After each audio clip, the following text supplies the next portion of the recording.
Beverage goblin is in full force today. I have my kombucha, my water, and I have an iced tea behind the camera that I'm not gonna reach for right now. Feeling great.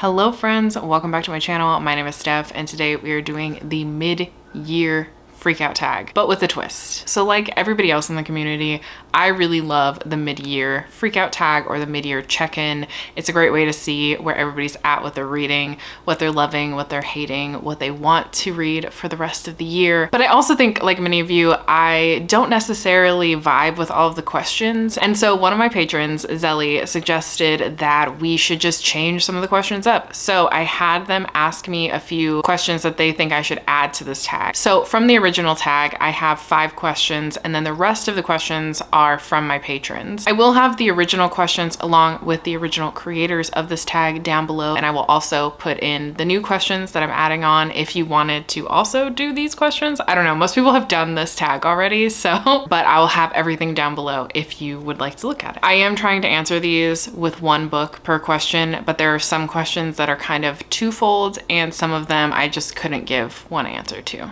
It was just impossible, physically impossible for me to do that. Jumping right in, question number 1 is the best book of 2023 so far. I will say that I haven't had many 5 stars this year. I haven't had many like new favorite books of all time that I see myself rereading and wanting on my shelves forever. My favorite book so far is The Vanished Birds by Simon Jimenez. This was such a surprising and wonderful read. It's hard to even explain what this book is about because there are so many moving pieces. This is broken down into sections, and so the first section almost reads like a series of vignettes, and then the rest of the sections you're following a set group of characters. And I would say that essentially this book is about found family. It is about love and sacrifice. I think it's one of those reads that whether you're a seasoned sci-fi reader or you're somebody who enjoys cozy sci-fi or is just getting into sci-fi, this is one of those perfect reads. I hate comparing it to this book, but I will say that if you are a fan of The Long Way to a Smaller Planet, you might be a fan of The Vanished Birds. Again, very different tones, very different writing styles, but I think that the found family aspect and the fact that science is not the #1 component pushing forward this plot makes those very similar reads. But I think that The Vanished Birds has more of a somber tone. There's much more sadness to it. I sobbed like an infant child at the end of this book, but I was fully invested in the characters. I was fully invested in this found family. And I have to say that this is some of the best writing that I have read all year. I have highlighted and underlined and annotated so many lines in this book.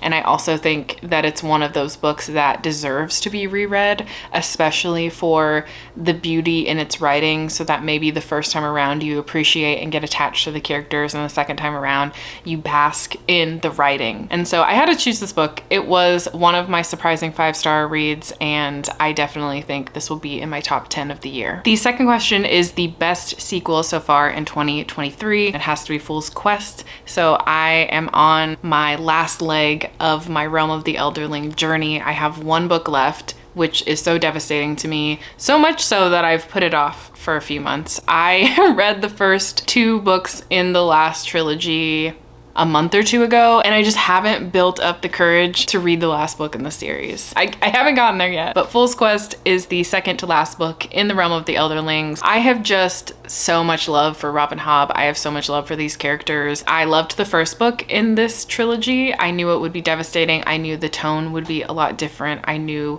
that Fitz was going to be in a completely different phase of his life, and it was almost like meeting him again for the 3rd time, because we've seen him at 3 different pivotal stages in his life. I wasn't expecting a lot of the things that happened in the first one, and I think it was such an amazing setup for what happened in this book. There were many moments when I had chills. There were many moments when I was just rooting so hard for Fitz, which I always have been. Fitz is like my child. I am so desperately attached to him and the Fool, and I don't know what I'm gonna do when this ends, but this has to be the best sequel that I've read so far this year, and I'm sure if I get the courage to read the last one, that will probably be the best book that I've read for the year. I don't know what I'm gonna do. Anyway, It's this. So question number 3 is one of the original questions, but I have tacked on a patron question to it because it felt very similar to me. And that is my biggest disappointment of 2023 so far, and a book that I wish that I could unread.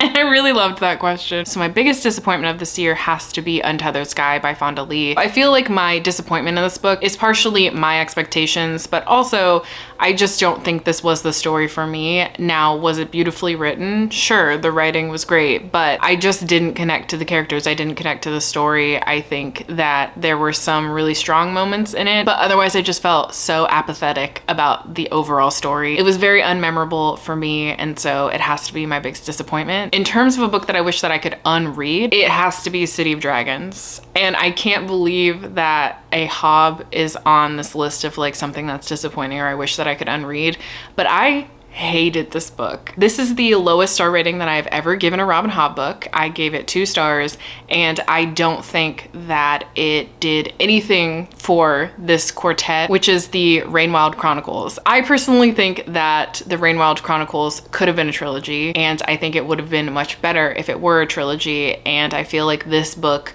was just a filler to set up kind of a tonal change in the story, which again could have been done in a trilogy. There were some choices in here that could have been made earlier on in the series, and maybe she made them on a whim, and that's why this book exists. But I don't really know why this book exists in the quartet. And this is coming from somebody who didn't hate the quartet. I know a lot of people dread and really dislike the Rainwild Chronicles, but I had a fairly decent time. Like, I had a pretty good time despite those 2 stars. Despite the 2 stars, I can't say that I hated the quartet. I can't, but I do wish that I could unread this. Question number 4 is your biggest surprise of 2023, and my biggest surprise definitely has to be All Roads Lead Here by Mariana Zapata. So this is what kickstarted my contemporary romance reading. I have read more contemporary romance this year than probably any other year of my life. For a long time, I would argue that I wasn't a romance reader outside of fantasy romance. I do love a good romance within a fantasy or sci-fi, or no, not horror. That's a lie. I almost said horror, but I don't like romance and horror. Anyway, in those other contexts, I love a good romance within the plot. So yes, in the past, I would say that I'm not a contemporary romance reader, but I can say now that I am. I definitely am. I enjoy picking up a contemporary romance, especially as a palate cleanser. Question number 5 is your newest favorite author, whether that's new to you or a newly published author. And both of these authors are new to me. So the first one might be obvious, and that's Simon Jimenez. And then secondly, I think I would have to say Abby Jimenez, because Part of Your World was actually my first 5-star read of the year, and I've since read another Abby Jimenez that I absolutely loved, and there's just something about her writing that's very comforting and fun for me, and I feel like she is an auto-buy author at this point, which doesn't always happen to me, but I don't know, I guess I would have to say she's a new favorite. Okay, so from here on out, we are getting into the questions that my patrons asked me. Question number 6 is a book that you were excited to discuss, whether that was in a live show or in a video. So for this one, I did pick 3, but I'm only gonna be talking in depth, I guess, about 2 of them, because the first one is The Vanished Birds. I do have a Patreon live about this because it was one of our book club picks, and I think that was to date one of the best discussions I have had on Patreon about one of our picks. There were so many interesting opinions that my patrons had, and just the way we were discussing it, the way we were diving into the nuances of this book, it was just one of the best discussions I've ever had. And then the other 2 books that I was really excited to discuss / talk about, I talked about one of them in a video, and I was able to have this discussion with my friend who he is just more recently getting into reading. I think he's always been a reader, but like now he avidly reads. And so we happened to just accidentally be reading this book at the same exact time, and he was coming to visit me, so we got to discuss it in a video, and it was one of the best discussions I've had with a friend about a book who isn't on booktube, and that is Annihilation by Jeff Vandermeer. We also ended up watching the movie together, and we were discussing that in comparison to this book, and we both really enjoyed the reading experience of this, not so much the movie, but the reading experience was so awesome with this book because this is like environmental horror, and some of of the things that you see in here and even in the movie just were so creepy and so interesting to think about if it were to happen. I had some of my issues with the way that the story is told, but in general, I just really enjoyed this overall story. It creeped me out. So Annihilation is about a group of women who are all in different fields. So I think our main character was a biologist, if I remember correctly.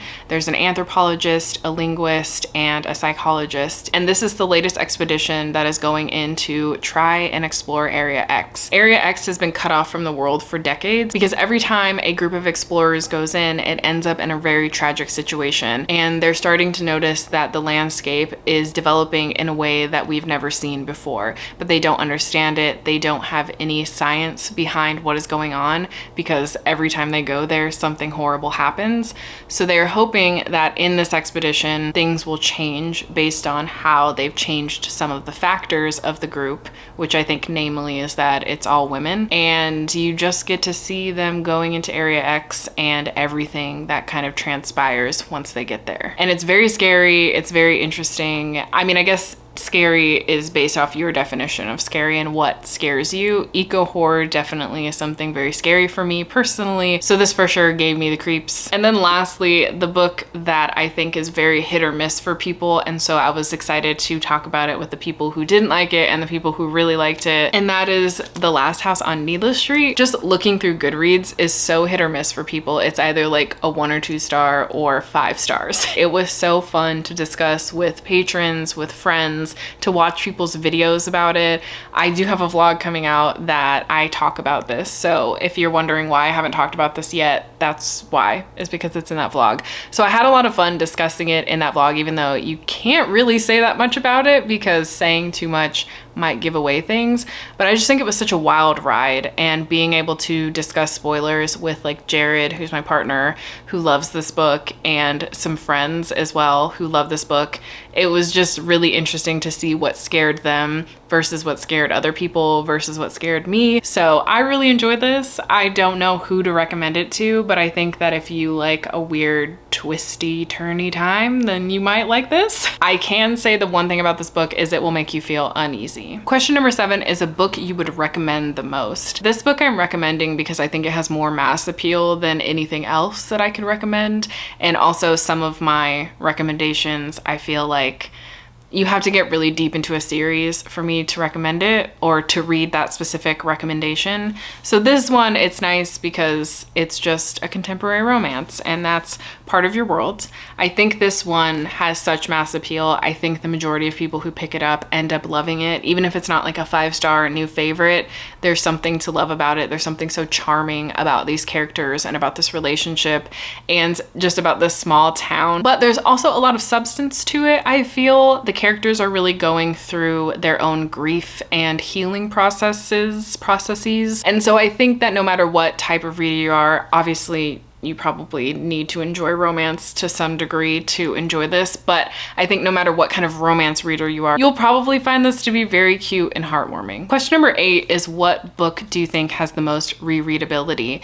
And again, I'm not gonna get too deep into both of these because I've already talked about one, but I think these two have rereadability for very different reasons. So The Vanished Birds, as you know, love this. I think it has great rereadability because there's so much to unpack here, and I think that it deserves to be reread, so that's why I recommend it, or that's why I would say that this one has the most rereadability. And out of the two that I'm going to say, I think this one definitely has more rereadability than the next one, but I do think that The Adventures of Amina Al-Sarafi is also super rereadable because this was very fun. I love pirates. I love Pirates of the Caribbean. I love seafaring type books, and this just hit a lot of marks for me that a lot of pirate books in the past haven't, and I just see myself rereading this many times, especially before the next book comes out. But if the trilogy holds up, if the trilogy is as fun as my experience with the Daevabad trilogy, I can see myself rereading the whole trilogy many times. Question number 9 is the best audiobook you've listened to this year,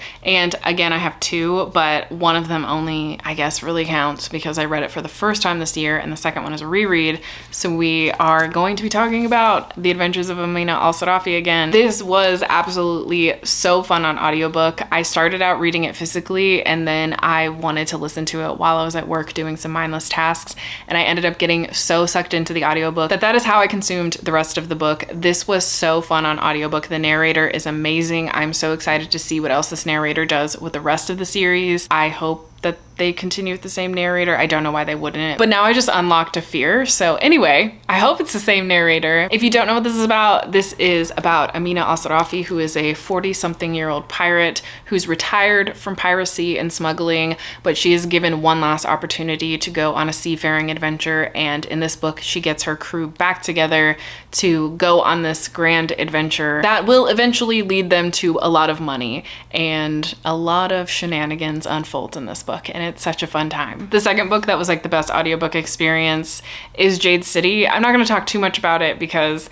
Jade City, as you know, is one of my all-time favorite trilogies ever, and I have been consuming these on audiobook, and it's been such a great time rereading them. And I just love this audiobook narrator so much. I need him to do more audiobooks. I love it so much. We are about to start Jade Legacy, and I read that physically, so I'm so excited to listen to it on audiobook, but I am not excited for the amount of tears and ugly crying that are about to unfold. Question number 10 is a favorite new book or series that a friend recommended to you. I wanted to shout out both of these books because without my friend recommending these to me, I probably never would have picked them up. And that is All Roads Lead Here and Flawless. So both of these, my friend who I work with, who reads so much romance, and that's like all we talk about. I love it. It is so fun when we work together because we're just like, oh, have you read this? Have you read this? Have you heard about this one?